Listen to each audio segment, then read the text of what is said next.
return home late at night after a full, long day of work. The same questions come back to you again and again. When will this panting over the stock market news be over? When will the flood of distressing news about the anticipated war stop? When will all of these conflicts end?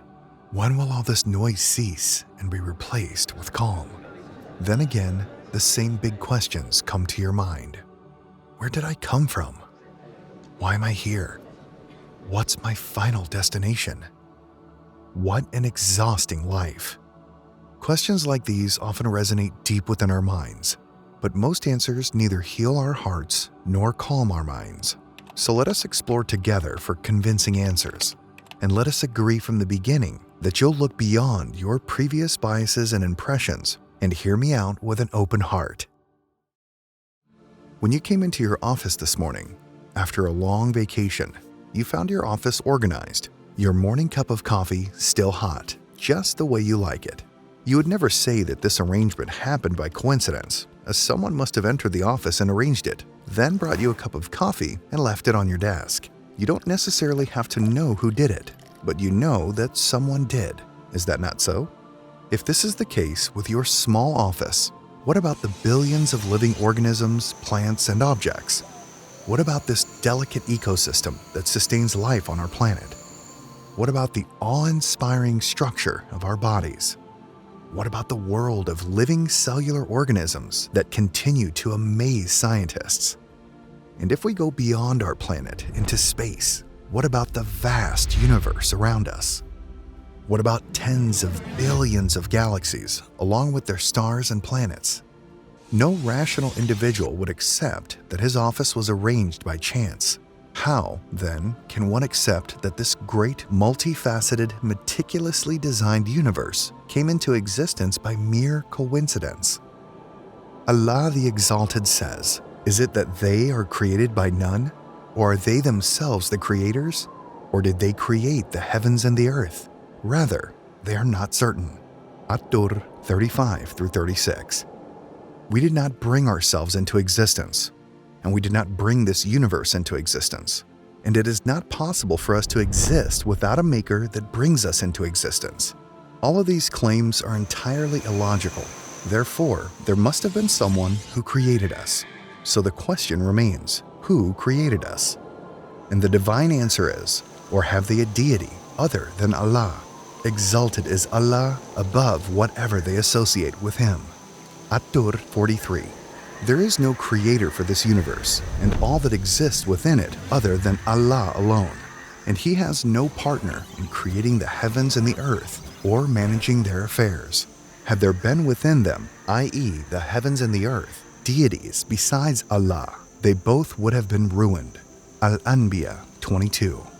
But why did He bring us into existence on earth? And what is the purpose of our existence? Allah tells us in the second surah of the Quran that the story did not begin on earth. Allah created Adam and Eve and inhabited them in paradise first, leaving them free to eat whatever they wanted from paradise, except for one tree within it. But Satan enticed them to eat from it, and when they ate from it, they descended to earth to begin the journey of trials. These events in paradise were a lesson for humanity to know that they must obey their Lord in everything He commands and prohibits. And these events demonstrate to them that Satan is their enemy and to beware of falling into his traps. And on earth, Allah showed us that the real purpose of existence is to worship Him alone. And I did not create jinn and humankind except that they worship me. Ad-Dariyat 56. This is the test, and whoever passes it returns to paradise as a reward for it. It is Allah's justice and mercy that He did not leave us helpless in this test, but gave us clear instructions to help us pass. Allah sent the messengers as guides and informants who called to worship Allah alone without an equal, partner, or child. And every messenger who came to their people did so with a temporary miracle that no one other than the people at the time saw. Moses' miracle, peace be upon him, was that of the staff and the splitting of the sea in half. Jesus, peace be upon him, had the miracle of reviving the dead and healing the sick with Allah's permission. And since Muhammad, may the peace and blessings of Allah be upon him, was sent to all of humanity from his prophethood until the day of judgment, Allah bestowed him with an immortal miracle, the noble Quran, and challenged humanity to come up with anything like it. None of them has been able to do that over the centuries, and they cannot. The most important characteristic of the Quran is that it is the word of Allah, the great creator, and that it is preserved. Nothing has been altered from it. It is a book that addresses you. Yes, you. That is why you find tranquility and guidance in its recitation, and you find your soul, heart, and mind between its two covers. The Quran is not only a spiritual book, but also a book that balances the soul and the body. It defines the parameters of the rituals of worship performed by the Muslim to his Lord, and at the same time defines the characteristics of human relations, from the narrowest scope of the family nucleus to the broadest scope of international relations, including relations within society.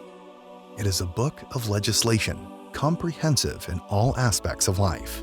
So ask yourself, can an illiterate Arab living in the desert 1400 years ago bring all of this from himself? If conflicts, wars, and crime sadden you, then realize that Allah Almighty is just and wise. It is impossible for the most just and wise to have the people of virtue and evil be equal. It is impossible for those who passed the test and those who failed it to be equal. This is absurd, and Allah is far removed from absurdity. Allah has made a day for reckoning and recompense. He called it the Day of Resurrection, during which all creation will rise from their graves. Allah will reward the believer who is obedient to His commands with eternity in paradise, and He will punish the disbeliever with eternal misery in the fire of hell. But none will enter paradise or the fire before taking their right from all those who have wronged them, and after they fulfill the rights of all those they wronged. اليوم تجزى كل نفس بما كسبت لا ظلم اليوم. And the genuinely rational are those who work toward their actual future, their eternal destiny, and make sure that in that future they are from those who are in bliss and blessings, and not from those who suffer, torment, and misery.